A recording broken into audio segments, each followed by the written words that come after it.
Okay, YouTube, I come to you to reiterate on a question. I went through YouTube yesterday and I came across a video where the man was going about answering the question, is God saving in tribulation, revelations time? Is he still saving? And I wanted to go over some things. I already did a video about Revelations 13 and the beast and the dragon, and about those who worship him, worship them. And I'm kind of going to go over a few scriptures. I'm not going to go back into the full video because I read the full video yesterday, but you can go back over that and look at that if you would like. Now, what I'm going to do is I'm going to go over 13, starting at verses 4 to 9. Then I'm going to skip over to 15 through 17. And then I'm going to go to chapter 14, 8 through 13. And I'm kind of iterate on these videos. But first, I want to say this before I get started. If you don't know, chapter 13 happened after God had came and taken up his people.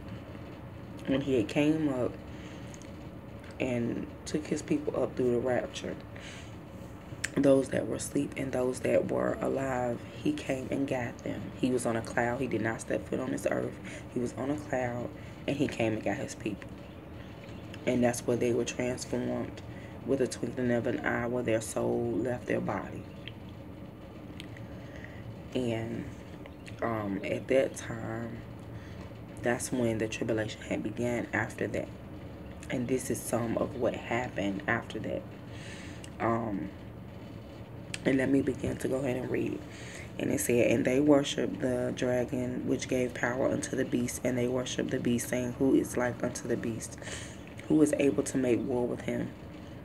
And there are given unto him a mouth speaking great things and blasphemies, and power was given unto him to continue 42 months.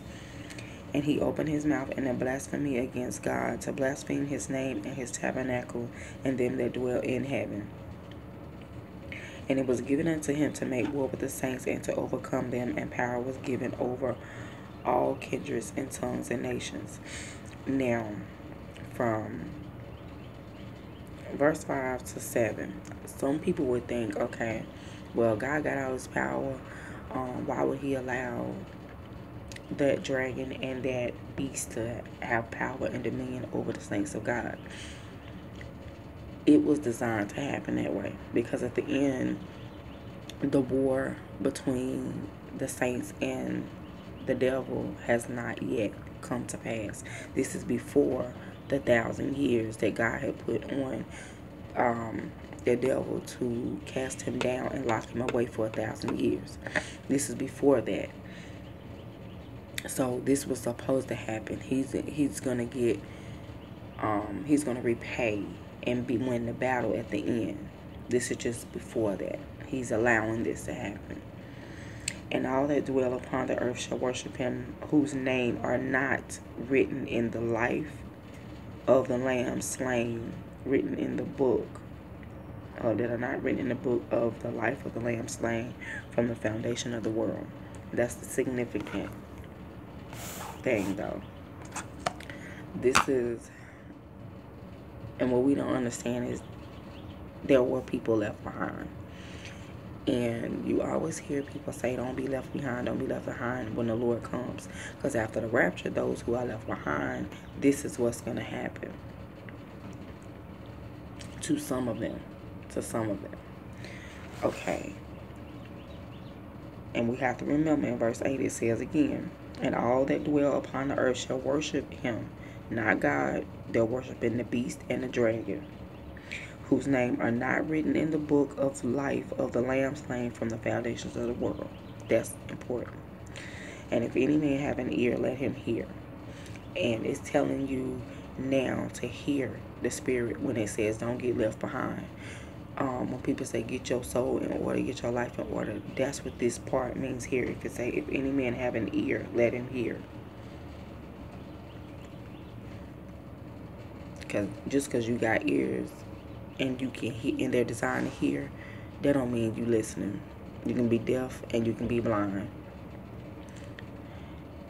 And then I'm going to skip down to verse 15, and it says, and he had power to give life unto the image of the beast, that the image of the beast should both speak and cause that as many as would not worship the image of the beast should be killed. Now, who they were talking about here was the dragon. The dragon is who they were worshiping in verses 4 through 9. The beast came up from the sea. And it came up for miracles and wonders to be performed to persuade the people that were left behind to worship it and take on its mark, which is 666. Now you see here where it says that they will be killed, those who do not worship the beast.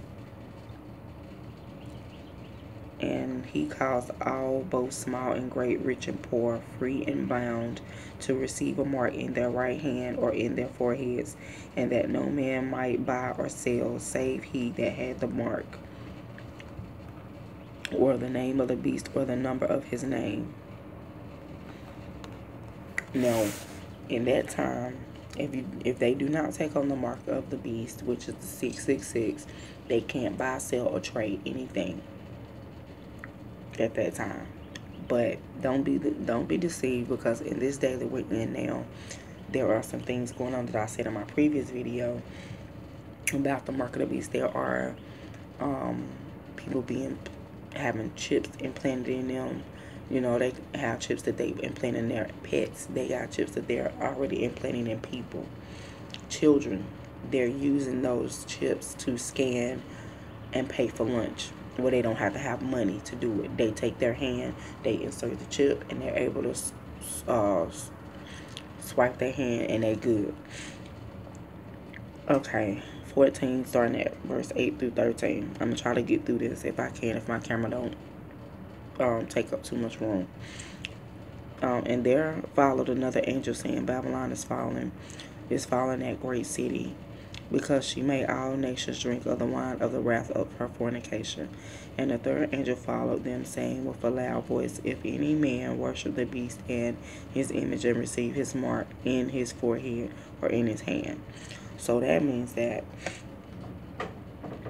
he's telling them that if you receive this, what I do to this beast and this dragon is the same thing you gonna get. And it says the same. And it says, the same shall drink of the wine of the wrath of God, which is poured out without mixture into the cup of his indignation. And he shall be tormented with fire and brimstone in the presence of the holy angels and in the presence of the Lamb. And the Lamb was pretty much Jesus Christ, the Son of God. And so you see, they're going to pour out wrath upon the people, and the smoke of their torment is sended up forever and ever. That's hell that is referring to here. And they have no rest day nor night who worship the beast and his image, and whosoever receiveth the mark of his name. Here is the presence of the saints. Here are they that keep the commandments of God and the faith of Jesus.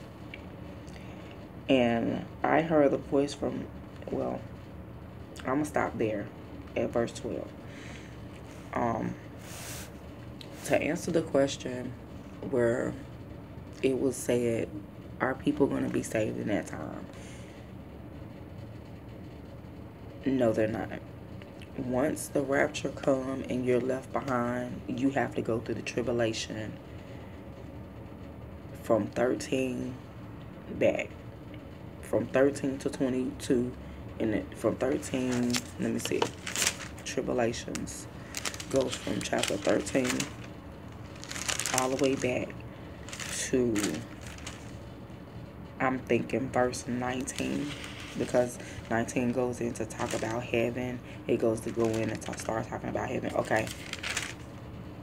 Chapter 20 talk about the 1,000 years that I was referring to earlier.